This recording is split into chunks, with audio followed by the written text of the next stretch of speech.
has the majority. This is Craig Christensen reporting something I never thought would be possible. Steve Deace is projecting. He's a pretty astute fellow that Donald Trump will win the 2016 presidential election. And I'm having a camel, so if it bothers you, turn this off. But now he has to govern. And just as we were told, if we didn't vote for Trump all along, that we were going to own every decision Hillary Clinton made. This works the other way, too. It's kind of a projection of myself.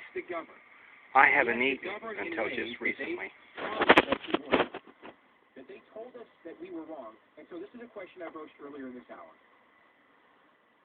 Did we misjudge him? No. Did the majority of the American people see something we didn't see? Or is this some level of cult? I mean, he has a cult. I talk back. That has shown itself in this election. But that's not all of his support. And we've said that all along, too.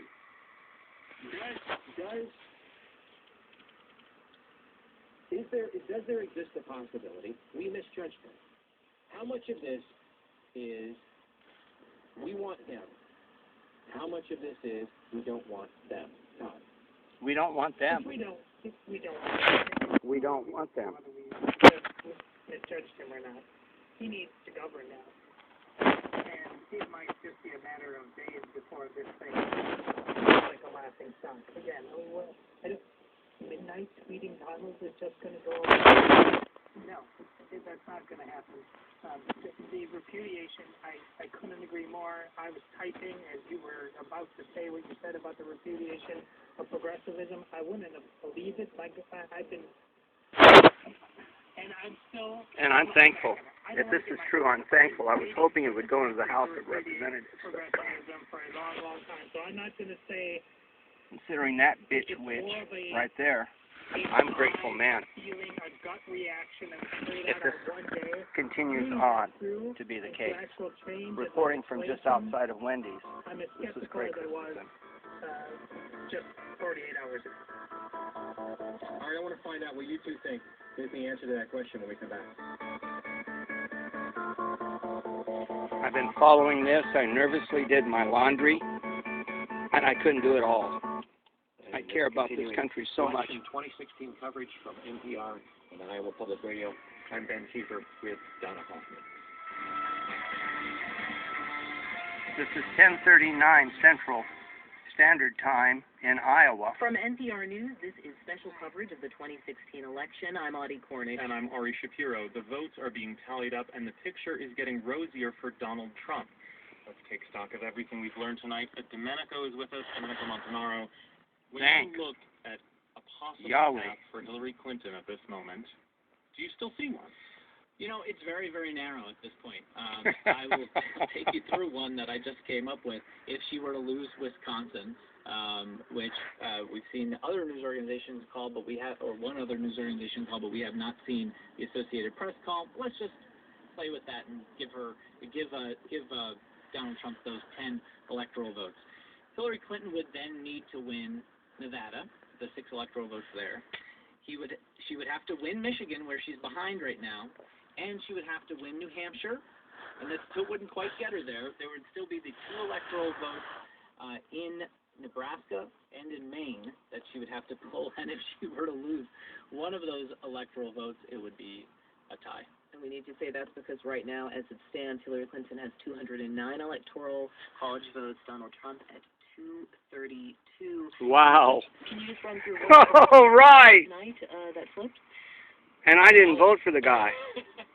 I would say, you look at the wall that was. This is the libs projecting this, where right now Donald Trump which is NR National Public Radio. Needed to maintain those. And we should say those aren't called yet, right? They're not called yet. But Florida went to Trump.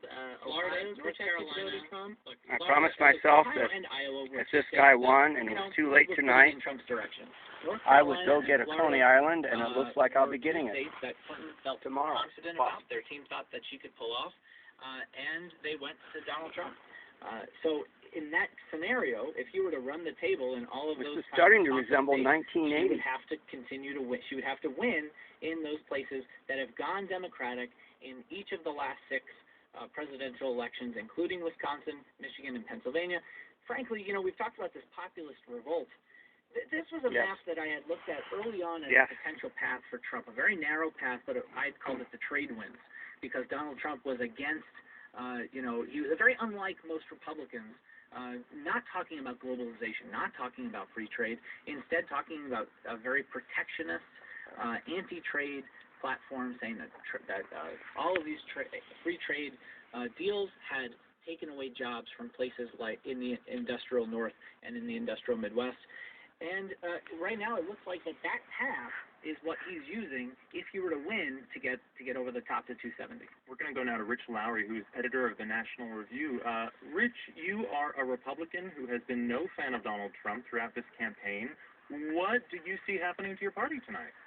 Well, it's an extraordinary night. I mean, he's just, there's obviously a wave of change in the country. He's motivated white working-class voters to get out and apparently change the electorate in the way that President Obama did with his coalition in 2008, and he's very likely to be the next president of the United States. And he will obviously hold the And I still have the freedom to smoke a cigarette. For some time to come. And at this point, You'll have the freedom to pray. Role as a never-Trump Republican? Well, we will be honest brokers. Our attitude towards him will be what it's been in the general election, where we would knock him and rap him when we think he was wrong or self-destructive, and encourage him to be better, and applaud him when we thought he was right. So we want him to be as conservative and effective a president as possible. We're skeptical of him on many levels. But this beautiful U.S. of A. Rich Lowry, Audie Cornish here. When you look at this Republican nominee, he does not necessarily or generally doesn't stand for a down-the-line Republican plank. So what does this candidate stand for? What does that party look like? Well, he's campaigned on a number of things that are conventionally Republican and where he would have common ground with his sometimes nemesis, House Speaker Paul Ryan, big tax cut, regulatory reform, repealing Obamacare. Where their clash is he's not interested in the least in entitlement reform. He wants to do lots of infrastructure spending, and he's basically a protectionist. So those are obviously points of potential friction with Republicans on Capitol Hill. But given it looks likely the Republicans are going to hold the Senate, they're holding the House, and probably going to win the presidency, you're going to see a lot of legislation signed that Paul Ryan and other conservatives would be delighted about. So you think those folks are in line? You look at a Paul Ryan, you look at a Mitch McConnell, and you actually think that they're going to have the same interests as a Donald Trump? No, not entirely, but on a number of things they will. On Obamacare, on regulatory reform, on taxes, I think those would be a big three. So a lot of legislation is going to pass and get signed into law that would have been unimaginable a year ago, a week ago, 3 hours ago. And are the Never-Trumpers just going along for the ride at this point? Well, as I said, he's very likely to be president of the United States, and there's really not any alternative except for to try to nudge him, encourage him to be. That's our friend Alex Jones here, but I'm enjoying this so much. Between rural and urban voters, and I am as so an urban thrilled. voter who doesn't support Donald Trump, do you It's feel been like Trump maybe from the the start. party has moved away from you in a way that you didn't fully appreciate while it was happening?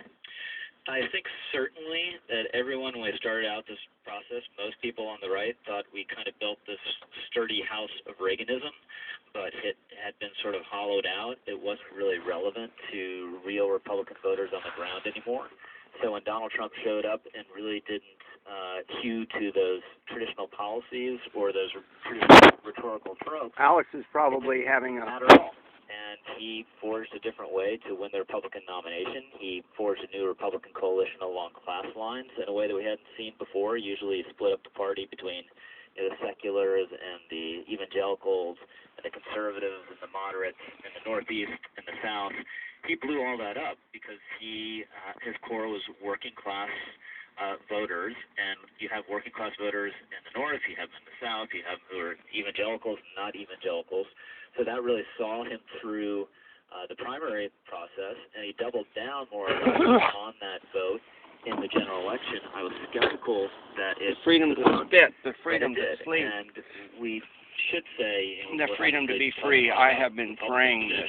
Bullets. But the Democratic establishment made a historic error in doing everything possible to skew the democratic system and clear the field for Hillary Clinton, who turned out to be historically weak nominee. And what was going to be decided tonight, among other things, was who was the single worst nominee in American presidential history, and it turns out to have been Hillary Clinton.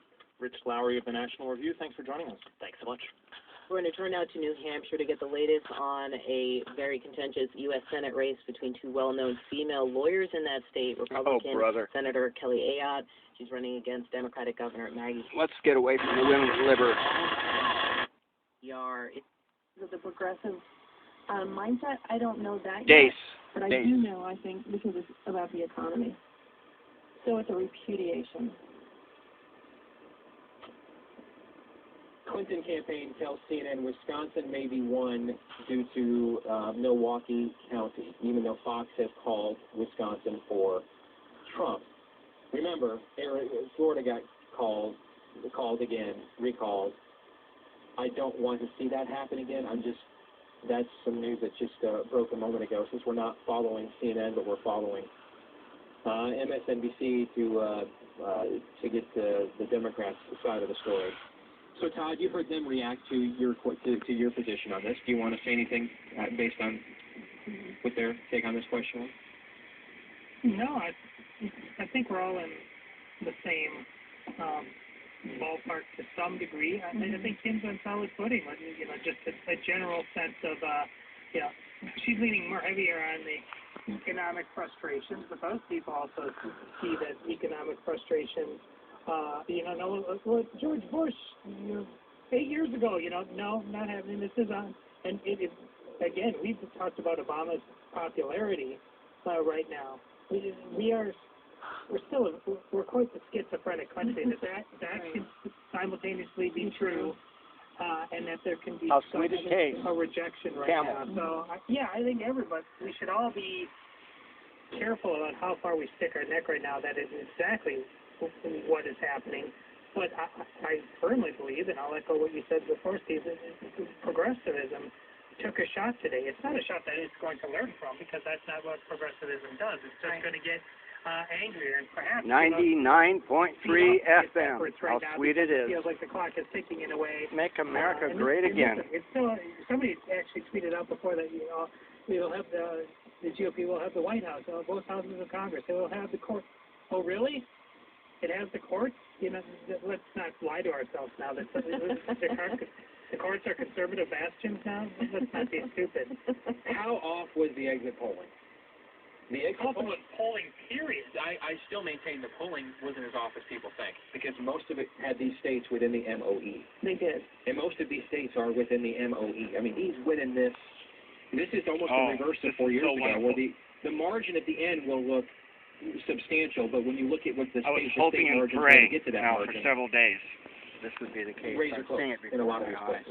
But I prayed, not even believing my own praise. Praise Yahweh Elohim.